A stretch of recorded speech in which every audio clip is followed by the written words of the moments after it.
Hi there, today I'm going to create a card with a very unusual shaker frame so that the entire scene together with the sentiment are actually a part of the frame and the shaker space itself is only a background. So let's get started and see how it's done.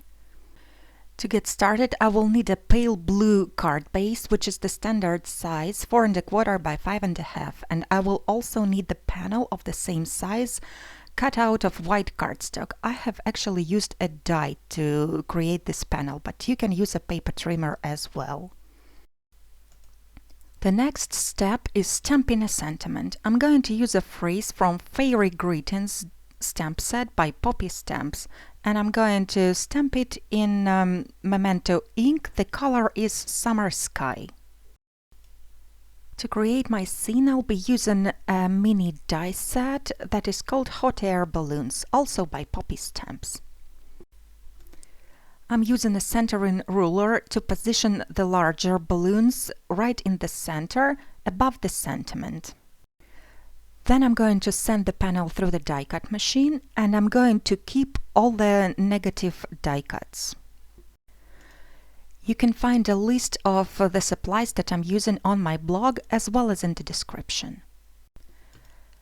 Then I'm switching to the smaller balloon die and I'm placing it next to the larger image, overlapping it a little bit. And then again I'm sending it through the machine. I'm going to die cut the smaller balloon one more time, this time on the other side of the bigger image. So I'm placing it again on the left, overlapping the big balloon. I'm trying to center it as well as I can, and then I'm sending it through the die cut machine one more time. Don't forget to keep all the balloon die cuts.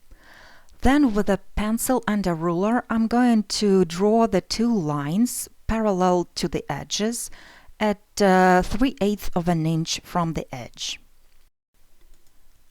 I try to be really light-handed so the lines are barely visible.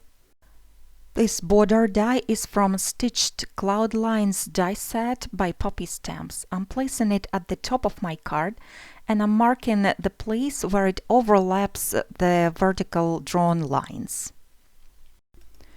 Then I'm going to make a cut starting from that mark and moving towards the balloon where the line ends. And I'm doing it on both sides of the panel. Then I'm going to slide the die between those two cuts to the top side of the card so that it won't cut through the frame.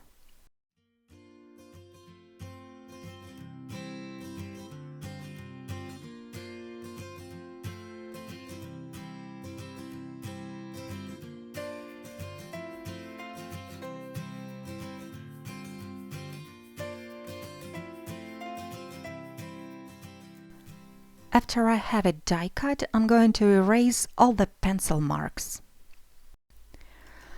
Then I'm going to apply some double-sided tape all around the frame at the wrong side of the panel and stick down a piece of acetate.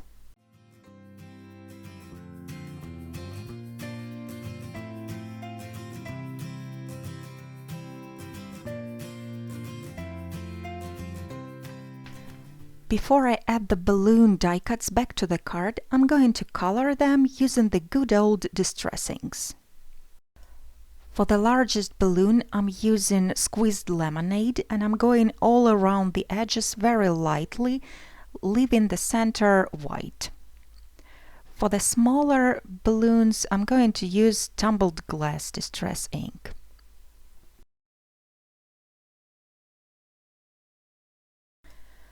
To color all three tiny baskets, I'm using dried marigold. Then I'm going to inlay all those die cuts back into the frame using the double-sided tape.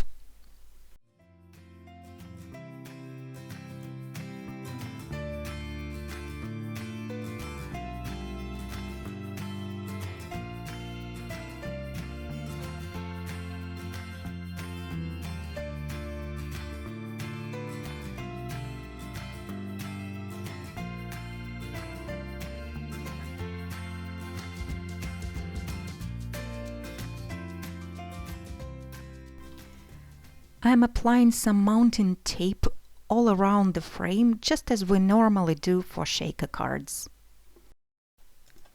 To fill in the frame, I'll be using two Sequin mixes by Cat Scrappiness. They are called Fluffy Clouds and Buttercup. I think they are perfect for summer sky and sunshine effect.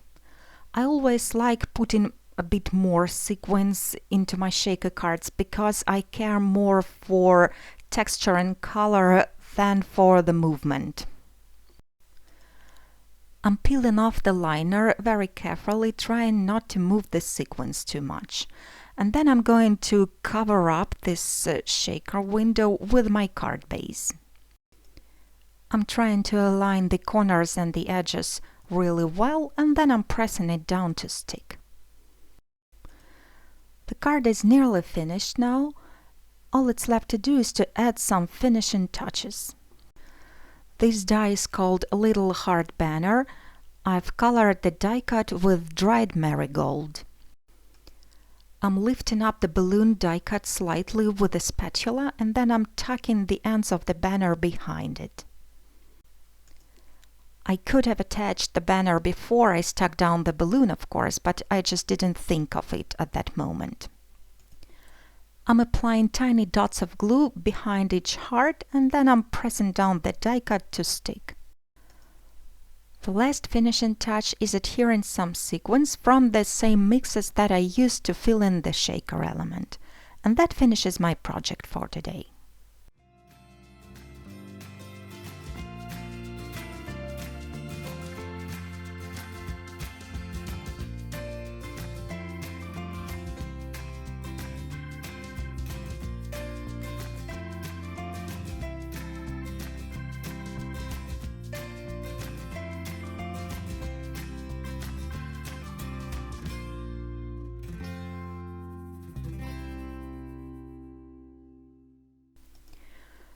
Thank you so much for watching this tutorial till the end. I really hope you enjoyed, and I hope to see you again really soon.